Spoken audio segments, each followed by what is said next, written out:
এই মুরগিটাও তুমি খাও। খাবো কিভাবে? দেখেন কিভাবে তাকিয়ে আছে মাছের দিকে। চাকরি করে টাকা ইনকাম করা যে কত কষ্ট সেটা ও কি করে বুঝবে? ভাবি তুমি এখানে এমডির চেয়ারে? তুমি না, আপনি করে বলুন। আর এটা আপনার বাসা না, অফিস। তোমার আর মাছ মাংস খেতে হবে না, ডাল দিয়ে ভাত খাও। আরে বৌমা, তুমি ডাল নিচ্ছ কেন? আরে তুমি তো খাবে মাছ মাংস। রাখো রাখো। বড় বৌমা, এই বড় বৌমা, মাছ মাংস নিয়ে আসো। আরে তাড়াতাড়ি নিয়ে আসো। কোনো কাজ দিলে শুধু শুধু দেরি করে। কি হলো, এত দেরি হচ্ছে কেন? রাখো রাখো।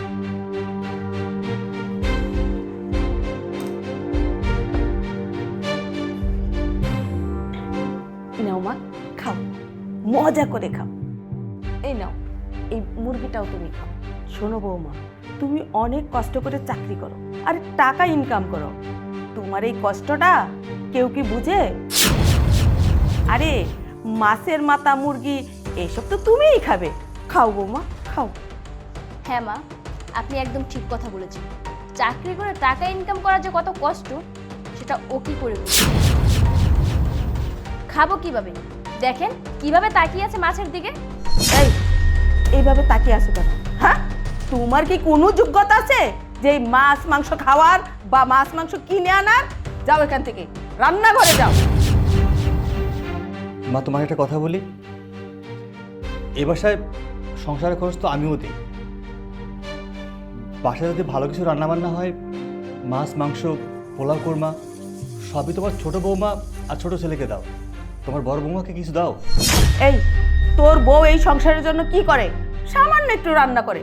খা, চুপ করে খা। মা, আমি একটা চাকরির ইন্টারভিউ দিতে যাচ্ছি। তুমি করবে চাকরি? তুমি কি চাকরি করবে? আরে বাবা, তুমি তোমার চেহারাটা একবার আয়নায় দেখেছো? মা, আমি চাকরি আমার যোগ্যতায় পাবো।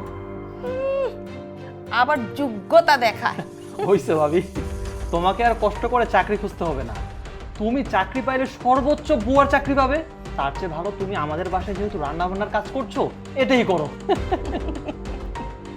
মা, আপনার ছোট বউ চাকরি করে আর সেই জন্য আপনি তার প্রশংসায় পঞ্চমুখ। তো দেখি আমি আমার যোগ্যতায় চাকরি পাই কিনা।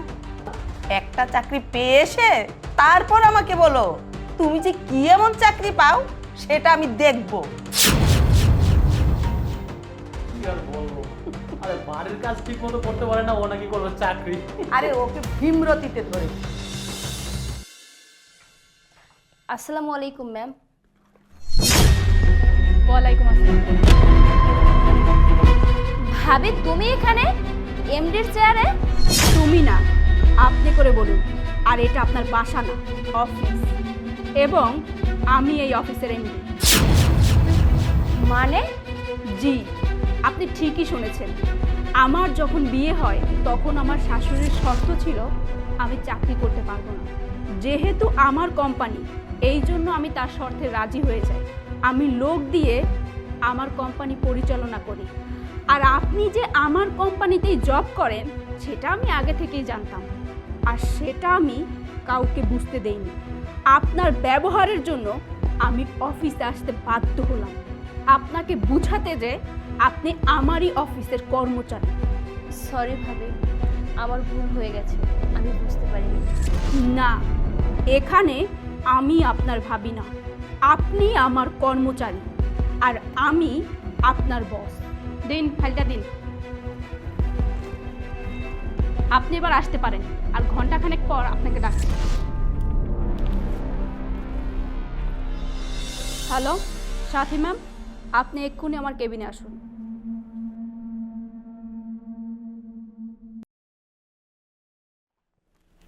জি ভাবি, না মানে ম্যাডাম। বসুন।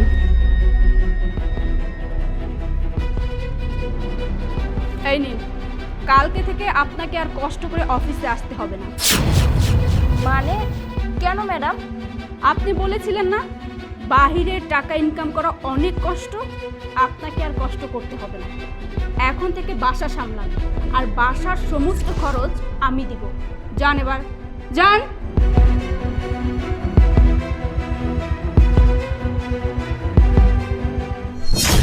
আজকের মুরগিটাও তুমি খাও।